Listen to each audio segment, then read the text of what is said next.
Hello and welcome to Vlogmas. Oh, cat toys. The cats have invaded. I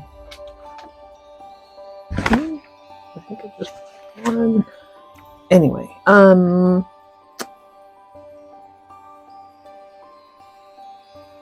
so let's figure out where we are.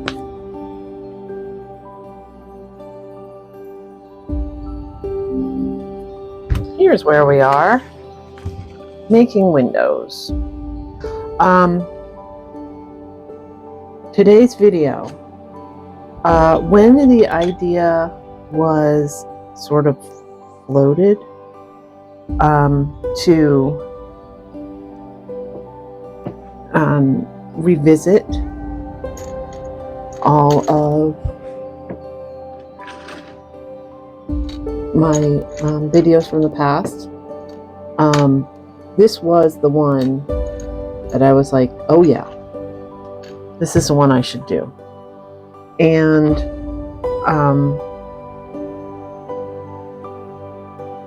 the reason for that is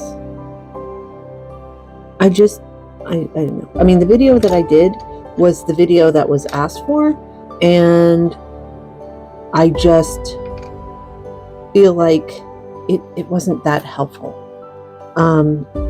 So the next most popular video that I've done is what kind of job can somebody with avoidant personality disorder do? And the problem with that video that I made is that, you know, there's a bajillion jobs out there, and me dictating to somebody, hey, do this one thing, it's not going to work. And so I just never felt like that was a satisfactory video, that it actually gave people the information that they could have used, really, other than just a couple of ideas. I mean, it was kind of useless, basically. So I'm very glad to redo it. I'm surprised, actually, the video isn't higher on the list, because it actually used to be part of the diagnostic criteria that people were quote-unquote underemployed. I have to find these bits. This one? No. This one? And these guys?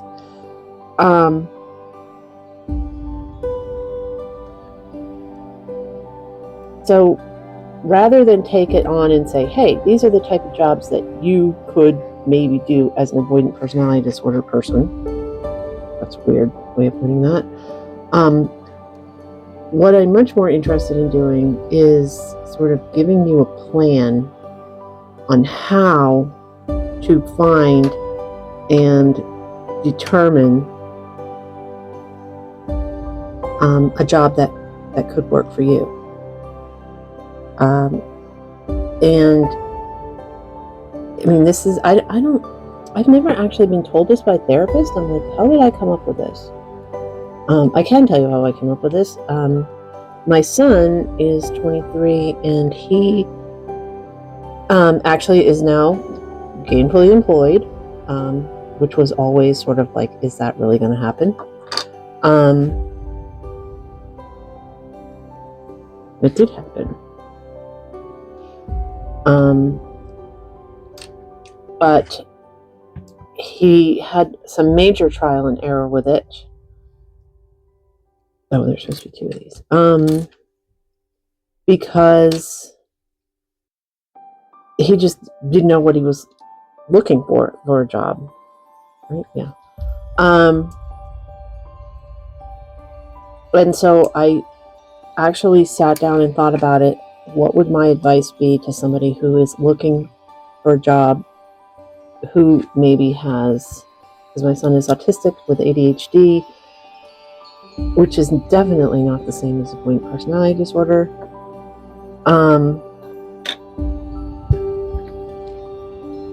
But it is a challenge to, you know, just jump into the workforce And then I actually helped somebody who had no mental disorder type things going on, who was newly out of college, and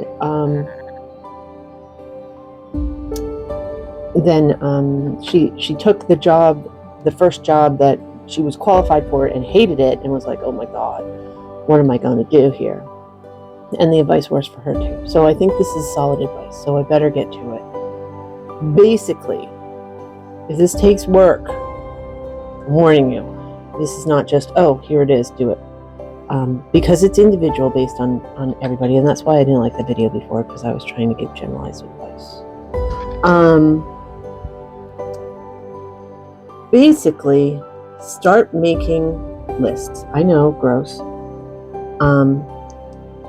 However you do it, if you do it in your head, that's okay. If you do it like in a spreadsheet on a computer, or like in a notes app, or write it actually down, or something like this.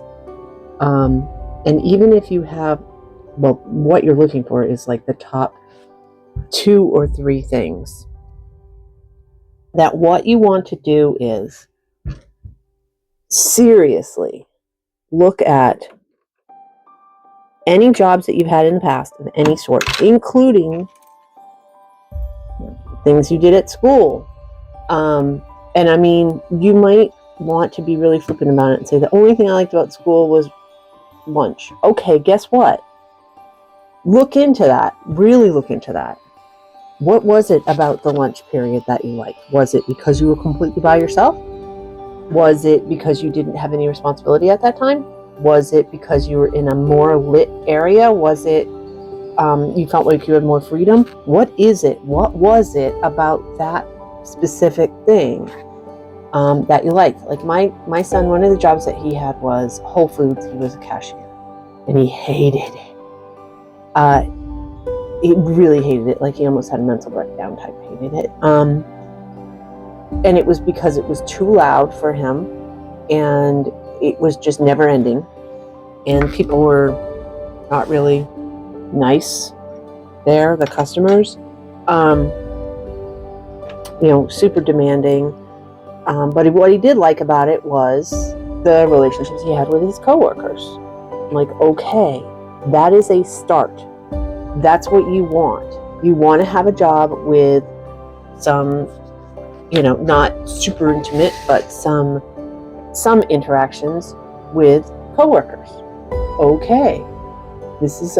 I mean, I know that sounds so basic, but really, truly, that is the starting point. That's where you start to try to figure it out. Now, the job I have now, how I figured it out was, it sounds just bizarre, but I very specifically got a job where I have extremely limited contact with what you might consider regulars.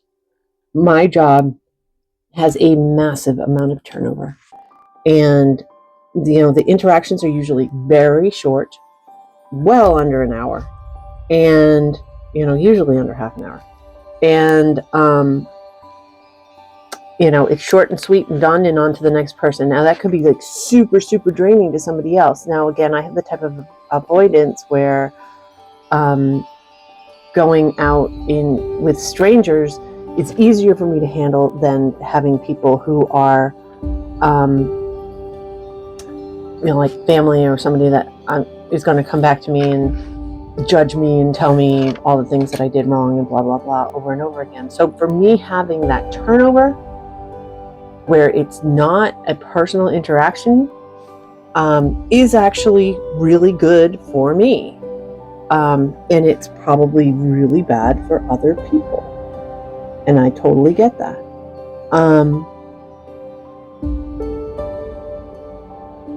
So that's the type of thing that I'm talking about. Is really, truly look at the parts. Ooh, can you tell the cats around here?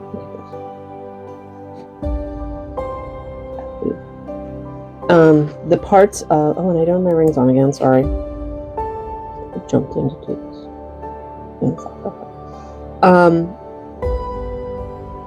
And vice versa. I mean, like, I was actually told by a doctor that I should never work in a cubicle again because that type of environment actually makes me legitimately suicidal. Okay, that's a no. I can't do that. I need to do something different. Where are these doohickeys? I'm supposed to have these little things. Oh, here they are. Oh my lord, what a mess. We need...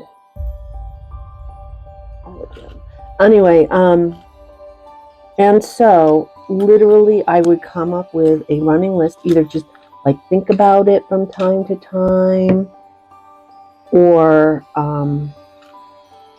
actually sit down and write them down. It's not something that you can probably just do off the top of your head. This is going to take some time to come up with really, truly, and detailed explanations for yourself about why a certain thing would work and why a certain thing wouldn't. And it can be anything. So it doesn't have to be a job that that you've done in the past. It can be any kind of interaction. And really, truly think about it. Like, what was it about volunteering in this job that you actually liked? You know, it could be that volunteering is because you're not getting paid, so you're not having the pressure. Hey, that's a really good data point for figuring out what kind of job that you're looking for.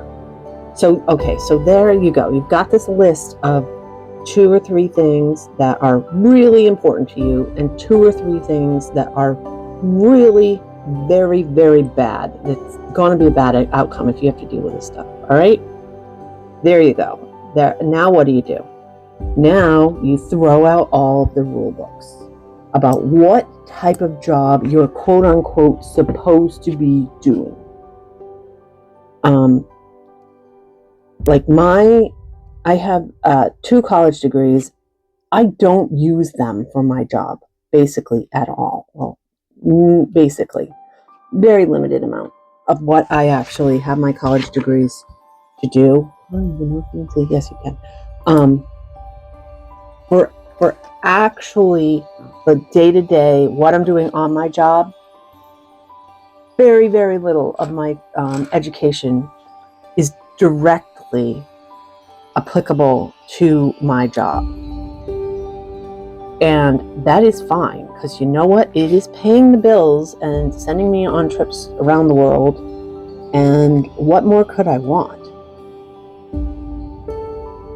You go on there.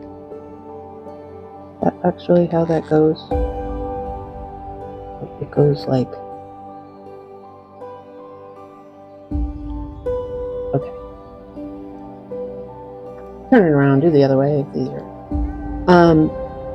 And that's okay. And that, because when people go into college situations now, I mean, what people are mostly looking for is something called soft skills, which are transferable skills. Like, are you able to answer the phone? Are you able to, write a letter? Can you get information? Can you communicate? Can you quote unquote be pleasant? Now, I know all those things are probably like, I can't do any of those. That's okay. Guess what? Some jobs require it and some jobs definitely do not require it at all. But that, a college degree per se, is just sort of proof that you can stick to something. It's nice to have a degree in something, but it doesn't bound you to doing just that type of job forever. There are very few people, I mean, unless they have super specialized training. Look at this thing up. How does this go? Maybe if I turn it around, I can actually see what I'm doing here. Because it's going to line everything. Everything has to line up. So, obviously, I mean, if you might be like really into it, what you're doing, and that's beautiful. But, oh no, I'm going to figure this out later. As a person with avoidant personality disorder, whatever your training is, what your training proves is that, like, you can show up to work, that if you have a deadline, you can meet it. That is basic. That's why, like, Starbucks insisted for a while that you had to have a college degree working, because it was a shortcut to knowing that somebody knew how to get stuff done. There we go. So don't get caught up on whatever your degree is and say, oh, well, I have to do this, because there's so many other things that you could do in your life. I'm going to stop here. Oh, wait, no, I'm not. I'm going to do one more page because it's so easy.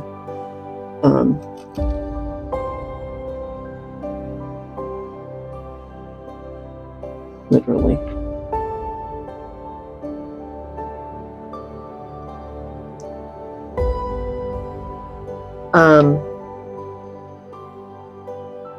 So the next step is to find jobs without prejudice about what kind of a job it is that fits whatever the requirement is that you have for your little individual job. By the way, this is the progress for today. Isn't it cute?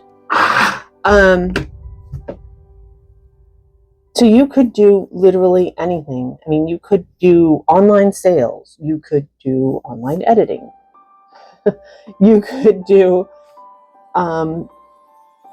babysitting, dog walking, anything like that. I mean, it sounds mad to say I went to college and got a degree in, who knows, art history, and now this is what I'm doing. But you know what? If you're paying your bills, then that's good enough. And if you get a job, and again, it's not going to be, I know this is terrible for somebody with avoidant personality disorder. I've stayed in jobs way past my limit. And it usually took like an extreme thing for me to get out of a job. As a matter of fact, my job, I'm like, what? I've been doing it for like 5 years. What? Unbelievable. And it's true, but it's not what I'm educated for, but it's allowing me to do everything I want to do, and in a way that doesn't make me like totally mentally ill and crazy. And so therefore totally works. So, but the thing is that whatever you're doing, whatever job you get, it's just like getting a therapist and it doesn't quite work. You can always get a new one and then do the exact same thing. Actually, before you leave, I suggest that you sit down and really pay attention to what was it about this job that was a good thing? What was it about this job that's driving you crazy? And then use that data to search for a different kind of job that has like nothing to do with a job title. You're looking for the actual environment is huge for somebody with avoidant personality disorder. Like what the job, where it's located, who you're interacting with, how you're expected to interact with people. Literally, it could be something like the lighting in a job might make it or break it for you. And it sounds crazy to be that detailed, but seriously, it's the little things that's going to kill you when it comes to doing a job.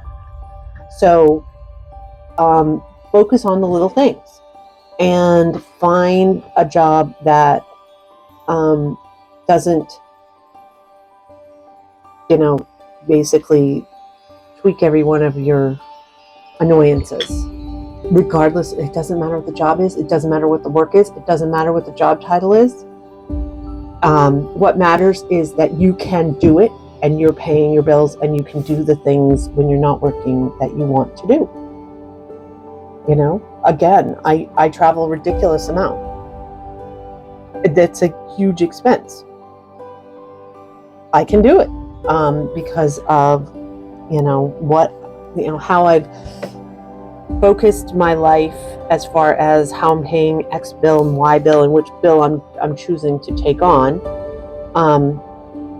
But also making sure that I've got a job that's one of the requirements. I need to have a budgeted amount, which people think is crazy and exorbitant, especially by percentage of what I make, for travel, because when I get like totally stressed out because of my job and everything else, being able to look forward to a trip really gets me through it and keeps me from completely melting down.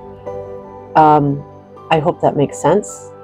To do that, to look at your job search that way, to look at the positives and negatives of your personal experience, because what somebody might tell you is going to be just ridiculous. Oh, you should be able to do this. Oh, yeah, whatever. Guess what? I'm an individual person, and this is what I'm capable of, and this is what I'm not. So for your individual personal, this is you, your life. Look at an individual list of, this is what I liked about this job, this is what I didn't like about this job, and then like maybe you were a supervisor or whatever at another position, and this other one is considered like a much lower level. Who cares? Especially because you wouldn't get the stress of having to be a manager in that case. Who cares? If they're paying the bills, you're doing work that you can tolerate or maybe even enjoy, that'd be great. You can find some positives in it, and the environment is allowing you to continue working there. Those are the things that you need to look for, and look for major red flags. And it might be the silliest thing. Like I said, my son at Whole Foods, the music was too loud for him to function in that environment, so he couldn't work there. Okay, so we found another job where they didn't play loud music. Bingo. And it's worked out for much better. It could be that simple. So that is how I would look at searching for a job, is looking in the past to see what was a good thing, what was a bad thing, and looking for something that fits in those parameters, regardless of the type of job, regardless of the job title or anything else. Anyway, thanks very much, and I'll see you tomorrow.